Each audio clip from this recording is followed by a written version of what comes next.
Un 1er mai particulièrement marqué par les violences. Incendie, vitrines brisées. Cette violence est intolérable et nous devons tous, responsables publics, la condamner. Des policiers viennent d'être visés par un jet de cocktail Molotov. L'un d'entre eux s'enflamme. Hier, ce policier qui a pris un cocktail Molotov dans la tête, il aurait pu mourir. Je veux ici, au nom du groupe Horizon et Apparentés, rendre hommage à ce jeune homme. Qu'il est triste de voir que certains représentants de la nation ne se lèvent pas pour applaudir. Où est la condamnation de M. Mélenchon contre l'attaque de ce policier ? Elle est où ? Non mais c'est une honte.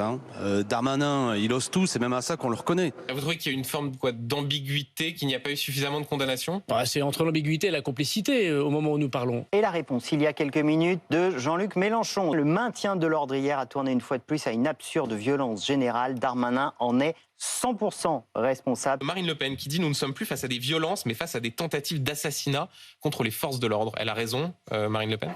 Mais l'inflation verbale de Mme Le Pen ne fait que malheureusement toucher ce que nous évoquons depuis tout à l'heure, l'irresponsabilité des femmes et des hommes politiques. C'est pas une femme d'État, c'est au mieux une petite femme politique. L'intersyndicale, effectivement, s'est mis d'accord pour une seule et même journée de mobilisation le 6 juin prochain. À Cavaillon, c'est dans le Vaucluse. 2 hommes d'une vingtaine d'années sont morts la nuit dernière.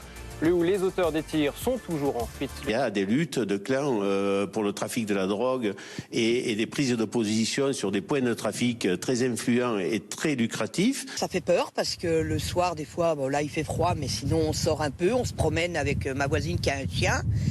Et franchement, on va plus le faire, quoi. Ou alors on va aller se promener ailleurs.